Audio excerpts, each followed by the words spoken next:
Welcome viewers, Dr. J.W. Ayub, theologist since 1994.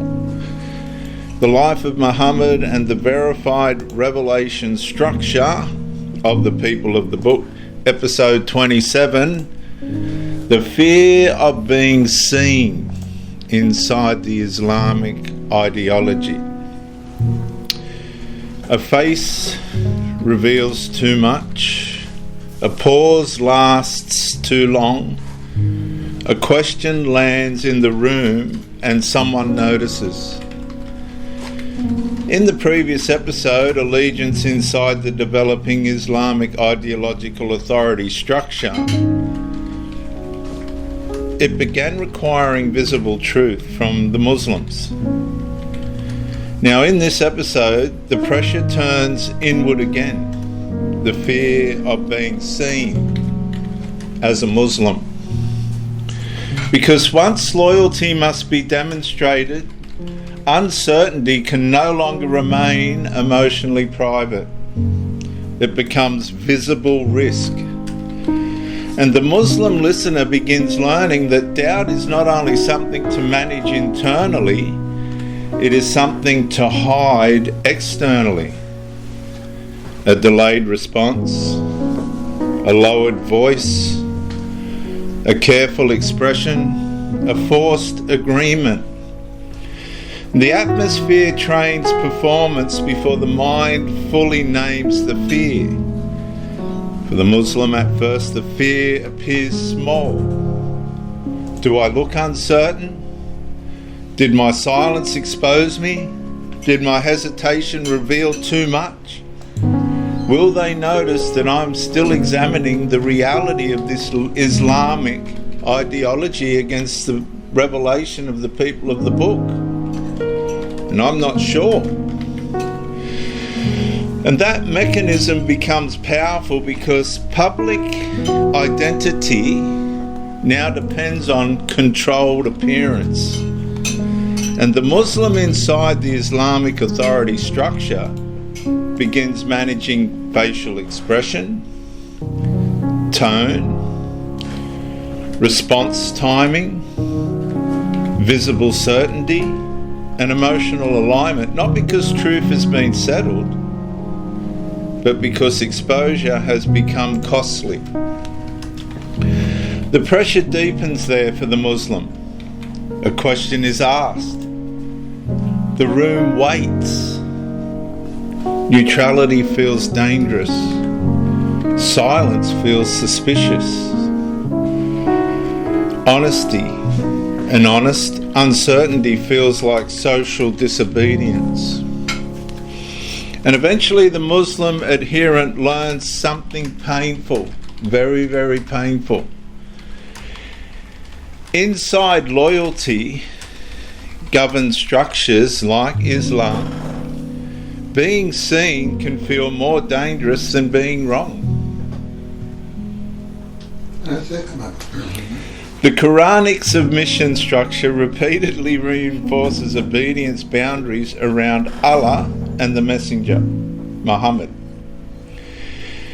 Quran 33:36 reads, "It is not for a believing man or a believing woman, a Muslim, when Allah and His Messenger have decided a matter that they should have any choice about their affairs." In other words, the final authority is Muhammad and Allah.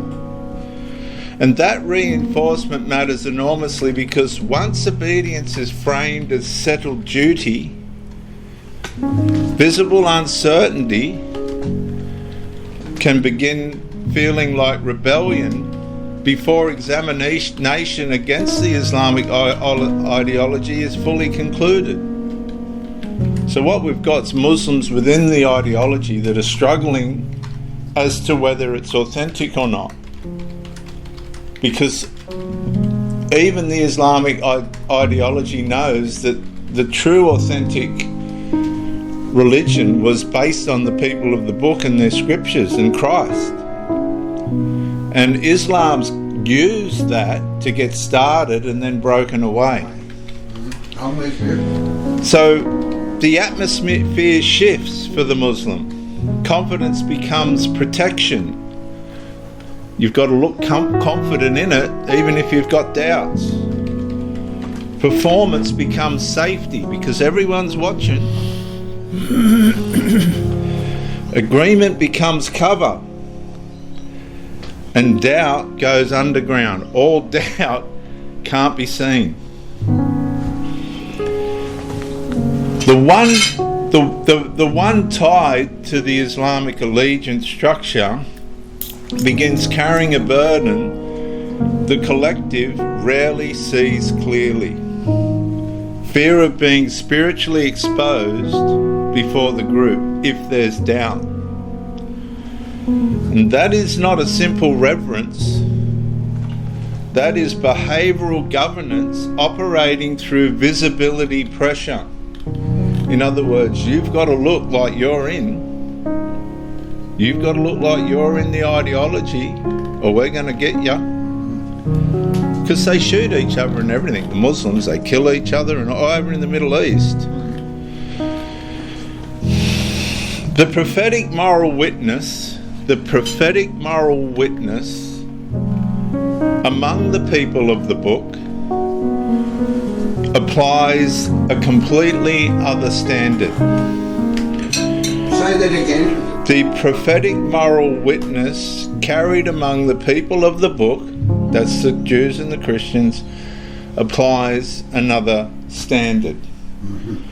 Truth does not need performance to survive. Conscience must not be staged for public approval. And spiritual claims must remain open to testing without turning uncertainty into shame. John 7:24 reads, "Do not judge by appearances, but judge with right judgment." And that distinction matters here between Islamic ideology and the witness of the people of the book, because verified revelation survives scrutiny without requiring managed faces, forced agreement, visible loyalty, or fear-controlled certainty to preserve allegiance. Yet beneath the performance, the public performance of the Muslim, the unresolved question remains standing. Does Muhammad's Islamic ideology authority structure truly reflect continuity with the prophetic moral witness carried among the people of the book? And for the Muslim, there's a fear of being seen,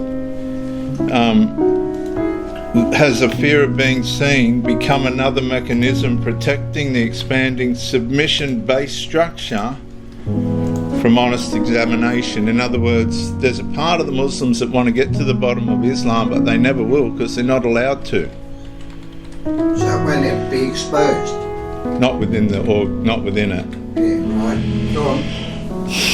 A face tightens, a replies measured, a room watches. The fear of being seen has begun. And that's how the Muslim lives. You cannot show doubt. Well, they're brainwashed. 100%. And if you show any doubt, you will be dealt with. So they're under a rule of like persecution type thing. And it's psychological. It says existential.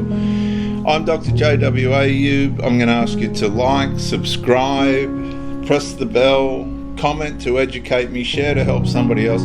In the next episode, I'm going to move into the suspicion of the questioner. With the questioner? Because once uncertainty becomes visible, the Muslim questioner himself increasingly becomes the problem. And I'll see you then.